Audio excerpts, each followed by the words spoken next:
నమస్తే. మీరు చూస్తున్నది నిరీక్షణ న్యూస్. నేను మీ మ్యాజిక్ రాజా. బీసీ బిల్లు సాధన కోసం తెలంగాణ జాగృతి, యునైటెడ్ పూల్ ఫ్రంట్ సంయుక్తంగా హైదరాబాద్ ఇందిరా పార్కు వద్ద నిర్వహించే 72 గంటల నిరాహార దీక్షకు బీసీలంతా తరలివచ్చి విజయవంతం చేయాలని యూపీఎఫ్ రాష్ట్ర కో కన్వీనర్ పెద్దాపురం కుమారస్వామి, తెలంగాణ జాగృతి జిల్లా అధ్యక్షుడు పెంట రాజేష్ పిలుపునిచ్చారు. గోదావరిఖని ప్రెస్ క్లబ్లో శనివారం ఏర్పాటు చేసిన మీడియా సమావేశంలో వారు మాట్లాడుతూ, ఈ నెల 4, 5, 6, 7 తేదీలలో తెలంగాణ జాగృతి అధ్యక్షురాలు ఎమ్మెల్సీ కల్వకుంట్ల కవిత ఆధ్వర్యంలో బీసీలకు 42% రిజర్వేషన్ అమలయ్యేలా కేంద్ర రాష్ట్ర ప్రభుత్వాలు బీసీ బిల్లును వెంటనే అమలు చేయాలని డిమాండ్ చేస్తూ ఇందిరా పార్కు వద్ద 72 గంటల నిరాహార దీక్ష చేపట్టనున్నారని వెల్లడించారు. కేంద్ర రాష్ట్ర ప్రభుత్వాలు ఏకమై బీసీలను నయవంచనకు గురిచేస్తున్నాయని ఆరోపించారు. అసెంబ్లీలో బీసీ బిల్లును సమర్థించిన బీజేపీ ఎమ్మెల్యేలు ఇప్పుడు బీసీ బిల్లులో 10% ముస్లింలు ఉన్నారని చెబుతున్నారని, బిల్లులో ముస్లింలు ఉన్న సంగతి అప్పుడు బీజేపీ నాయకులకు తెలియదా అని ప్రశ్నించారు. ఇదంతా బీసీలను మోసం చేయడానికే కేంద్ర రాష్ట్ర ప్రభుత్వాలు ఏకమై ఆడుతున్న డ్రామా అని ఆరోపించారు. బీసీల బిల్లు అమలు కోసం ఎమ్మెల్సీ కవిత చేస్తున్న 72 గంటల నిరాహార దీక్షకు బీసీలు మద్దతుగా నిలవాలని కోరారు. అనంతరం దీక్ష వాల్ పోస్టర్లను ఆవిష్కరించారు. ఇంకా ఈ మీడియా సమావేశంలో తెలంగాణ జాగృతి రాష్ట్ర నాయకులు బండారి శ్రీను, నాయకులు అందె సదానందం, నిట్టూరి రాజు, హారిక, ఆవుల రాజేష్, బొల్లం భూమేష్, బొగ్గుల సాయికృష్ణ, సృజన్, సాగర్, సన్నీ, ఠాగూర్, ప్రతాప్ తదితరులు పాల్గొన్నారు. అయ్యా రేవంత్ రెడ్డి గారు, మీరు పిసిసి అధ్యక్షుడిగా ఉన్నప్పుడే ఈ బీసీలను ఎలా మోసం చేయాలని చెప్పి ఆలోచించి నిన్ను ఏ బీసీ లీడర్ కానీ ఏ బీసీ బిడ్డ కానీ వచ్చి అయ్యా మా బీసీలకు రిజర్వేషన్ పెంచమని అడిగిన దాఖలాలు లేవు. కానీ నువ్వు పిసిసి అధ్యక్షుడిగా ఉండి ఈ రాష్ట్రాన్ని ఏలడానికి పథకం పండి ఎవరైతే మోసపోతారంటే ఈ బీసీలను ఈజీగా మోసం చేయొచ్చు అని చెప్పి కామారెడ్డి డిక్లరేషన్ తోటి అమలు కాని రిజర్వేషన్ను అమలు చేస్తా అని చెప్పి అక్కడనే మా బీసీలను మోసం చేసి నీ గద్దెనెక్కే ఉపాయాన్ని మొదలుపెట్టినావు. గద్దెనెక్కినాక 100 రోజులలో నేను ఖచ్చితంగా హామీలన్నీ నెరవేరుస్తా అన్నావు. అందులో మా బీసీ రిజర్వేషన్ కూడా ఉంది.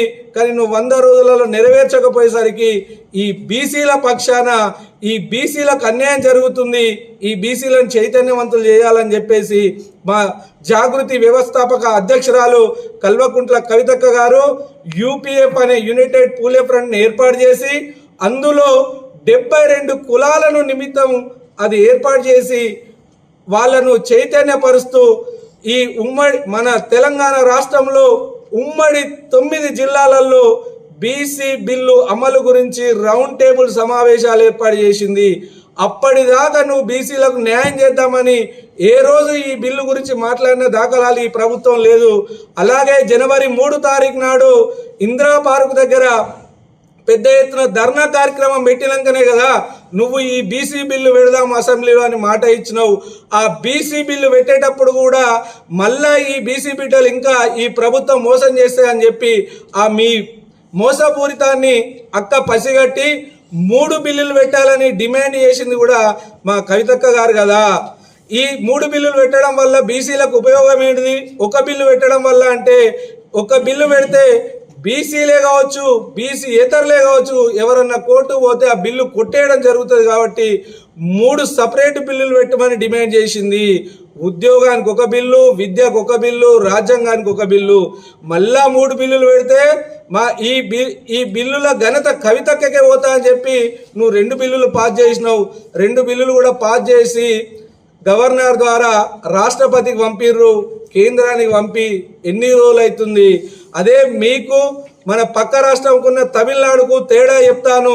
3 నెలలు దాటింది, ఇంతవరకు నువ్వు రాష్ట్రపతి గారిని మా బిల్లు ఏమైంది, మా బీసీ బిల్లు తెలంగాణలో పాస్ చేసి పంపిన బిల్లు ఏమైందని అడిగిన దాఖలాలు ఎక్కడన్నా ఉన్నాయా? ఇదే మా కవితక్క కదా అందరినీ ప్రెస్ మీట్ పెట్టి ఏమైంది 3 నెలలు దాటుతుంది అంటే మళ్ళా నీ లోపల చలనం కలుగుతుంది.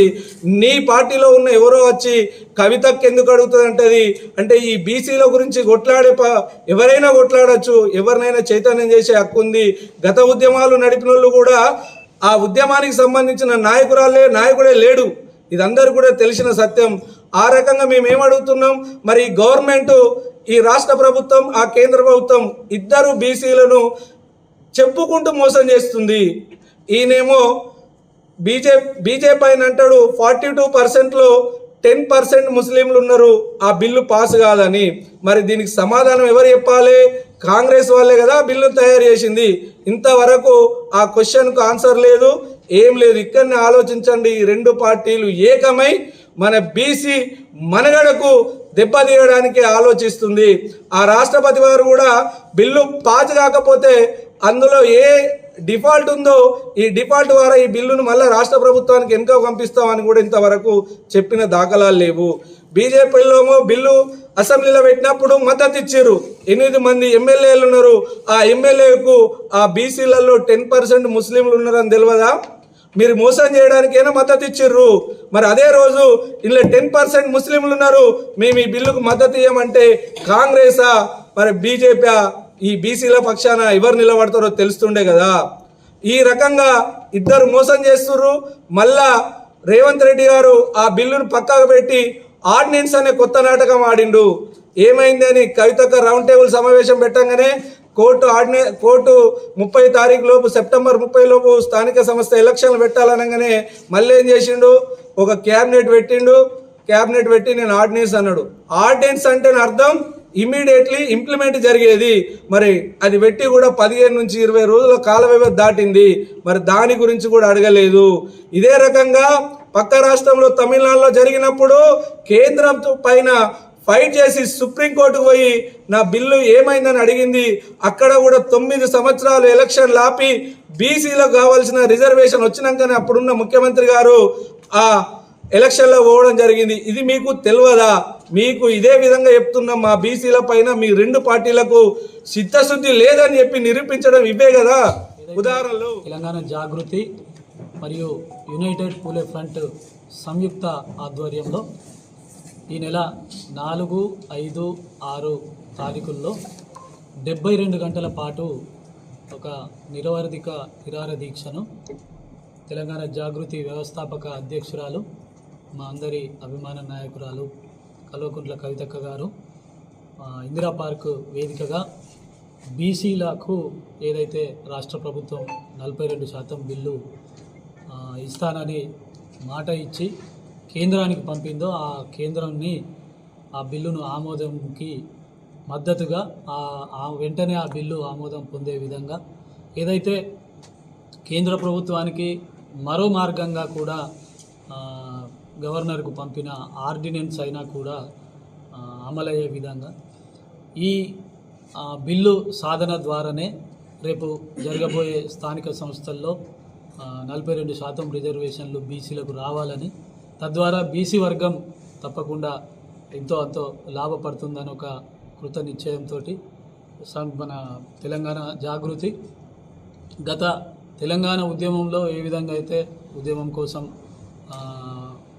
పోరాటం చేసిందో అదే స్ఫూర్తితోటి ఈరోజు తెలంగాణ రాష్ట్ర వ్యాప్తంగా ఉన్న అన్ని కుల సంఘాలను, అన్ని వర్గాలను కలుపుకొని ఈరోజు మళ్ళీ 72 గంటల దీక్షకు పూనుకోవడం జరిగింది.